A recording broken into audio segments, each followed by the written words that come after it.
Oke. Assalamualaikum warahmatullahi wabarakatuh.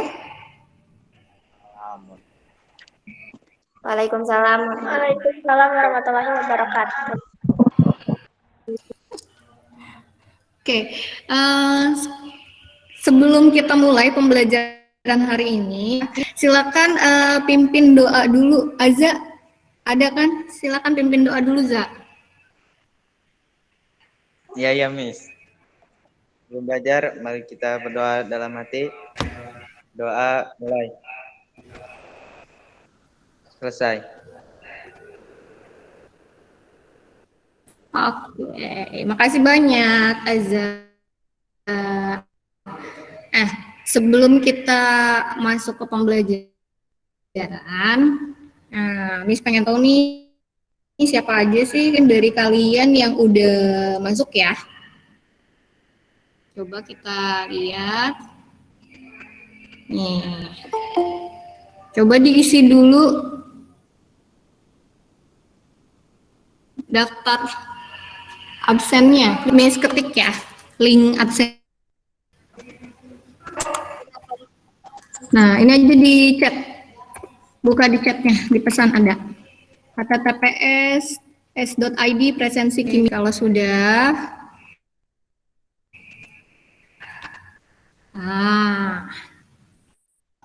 Oke, kita lanjutkan pertanyaan Miss yang tadi ya. Masih ingatkah kalian dengan larutan? Pelarut dan zat terlarut, Miss. Oke, tadi udah ada yang betul menjawab. Jawabannya larutan itu merupakan campuran homogen dari zat terlarut dan pelarut ya. Oke. Nah, ini dibahas karena kita akan membahas tentang sifat koligatif larutan. Nanti dengan belajar ini kalian tuh diharapkan bisa menentukan fraksi mol zat terlarut dan pelarut dalam suatu larutan, menentukan molalitas larutan,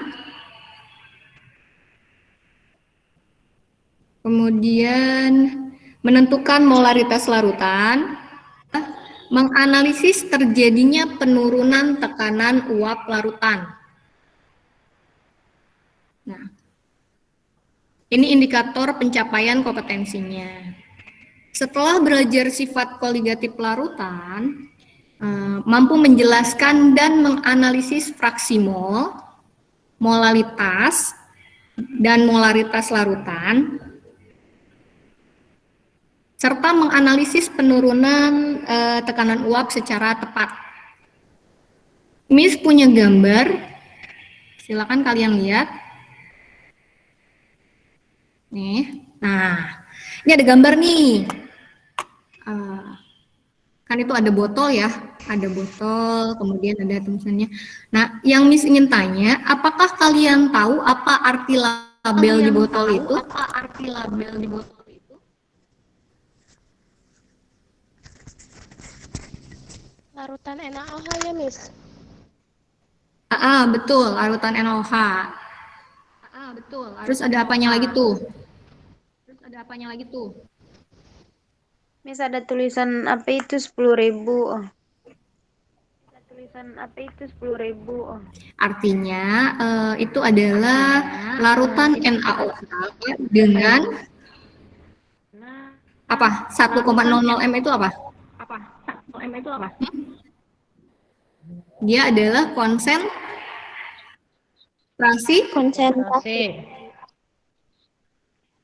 konsentrasi larutan. Nah, jadi kalau konsentrasi larutan itu kira-kira menunjukkan apa sih? Perbandingan jumlah pelarut dan zat terlarut.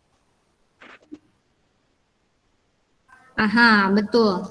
Jadi konsentrasi larutan itu dia menunjukkan perbandingan antara jumlah zat terlarut dan jumlah pelarut.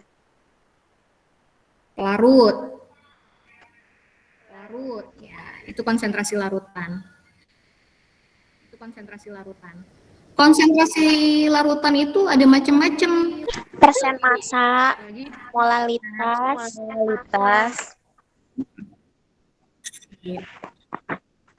Berarti udah pada baca modulnya ya sebagiannya. Jadi konsentrasi larutan itu ada fraksi. Ya, kemudian ada persen massa. Kemudian ada lagi molalitas. Kemudian satu lagi molaritas. Khusus untuk kesempatan kita kali ini, belajar kita kali ini, kita akan bahas hanya 3 konsentrasi larutan, ya, itu fraksi mol, molalitas, sama molaritas. Hai, sebelum dibahas, nah ini kita lihat dulu ya. Silakan diskusikan per kelompok soal di LKPD halaman 8 sampai 9. Didiskusikan per kelompok di grup WA yang sudah Miss buat tadi. Ya. Silakan untuk kelompok 1, kelompok 2, 3, dan 4. Silakan berdiskusi, Miss kasih waktu 10 menit ya.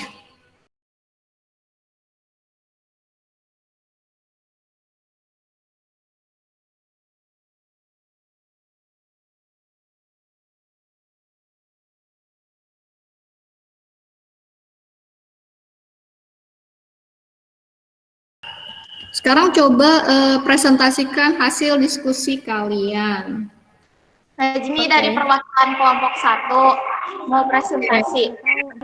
Perbedaan fraksi mol, molaritas, dan molalitas, yaitu fraksi mol membandingkan mol zat larut dan pelarut. Molaritas menggambarkan banyaknya mol zat terlarut dalam 1 liter larutan. Sedangkan molalitas menggambarkan banyaknya mol zat terlarut dalam 1 kilogram pelarut. Larutan glukosa 0,1 mol air sebanyak 1,5 liter, anggaplah massa jenis airnya 1 kg per liter. Jadi berat pelarutnya 1,5 kg. Massa glukosa yang dibutuhkan akan sebanyak 0,1 dikali 1,5 dikali 180, jadinya 1,357 gram. Apa yang ditampilkan di layar kalian? Tabel tekanan Tabel tekanan uap murni tekanan uap murni air pada berbagai suhu. Oke, coba perhatikan kalau makin tinggi suhunya maka tekanan uapnya makin tinggi juga ya. Misalnya kalian punya air di dalam gelas yang tertutup. Nah, biasanya kalau kita tutup tuh airnya, di atas tutupnya itu di wadahnya biasanya kita menemukan titik-titik uap air, ya nggak? Itu berarti membuktikan bahwa dalam kondisi ruangan pun air itu bisa mengalami penguapan. Tapi syaratnya sistemnya harus tertutup. Nah, sekarang Miss punya tabel tekanan uap larutan urea pada suhu 25 derajat Celcius. Ingin Miss tanyakan, kalian bisa menyimpulkan nggak perbedaannya tekanan uap air ini yang tadi dengan tekanan uap larutan? Makin besar perbandingan mol urea dengan air, makin kecil nilai tekanan uapnya ya, Miss. Oke, jadi tadi benar kata Wiwit. Kata Wiwit, makin banyak ureanya, maka tekanan uap larutannya makin kecil. Maka makin kecil tekanan uap larutannya. Ya. Nah, itu adalah koligatif larutan. Didefinisikan sebagai sifat yang ditentukan oleh jumlah zat terlarut dan bukan jenis zat terlarutnya. Nah, sifat koligatif larutan itu ada 4. Yang pertama, penurunan tekanan uap, kenaikan titik didih, penurunan titik beku, sama tekanan osmotik. Ada 4. Untuk pertemuan kali ini, kita hanya bahas yang tadi itu adalah penurunan tekanan uap. Dan kalian tadi, Wiwit ya, itu sudah secara jelas mengungkapkan bahwa jika zat terlarutnya makin banyak, maka si uap larutannya juga akan menjadi lebih kecil. Kenapa bisa seperti itu? Karena kaitannya sama partikel zat terlarut di dalamnya. Ya, kalau tadinya pada saat hanya ada uap air murni, air aja, yang menguap kan hanya airnya. Airnya tidak ada halangan untuk menguap karena dia sama-sama air. Tapi ketika dia adalah larutan urea, berarti zat terlarutnya urea, pelarutnya air. Ada interaksi partikel ya, molekul-molekul air dengan urea. Jadi, airnya tidak bisa bergerak bebas sebebas saat dia sendiri. Ketika ada berdua seperti itu, maka tidak bebas sehingga tekanan uap larutannya pun akan lebih rendah.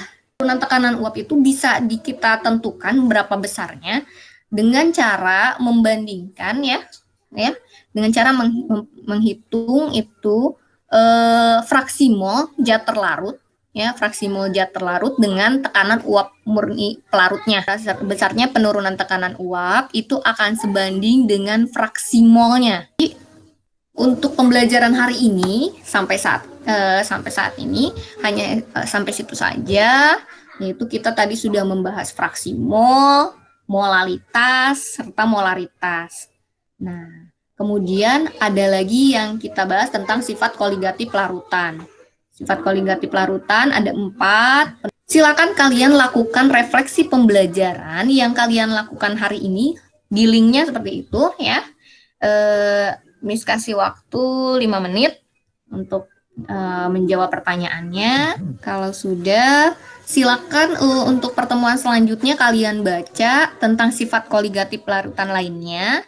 Kemudian kerjakan tugas mandirinya di link yang Miss sertakan ini. Ya, ada waktu 1 minggu untuk mengerjakan tugas mandiri. Pertemuan kita untuk kali ini sampai di situ saja. Jangan lupa sebelum kita mengakhiri pertemuan kali ini, silakan Meta dipimpin dulu untuk berdoa.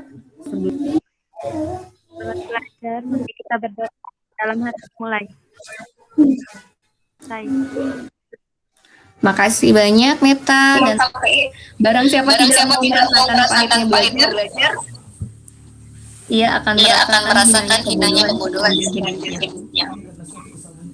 Oke, sampai ketemu dalam pertemuan selanjutnya. Akhir kata, wassalamualaikum warahmatullahi wabarakatuh. Waalaikumsalam warahmatullahi wabarakatuh. Oke.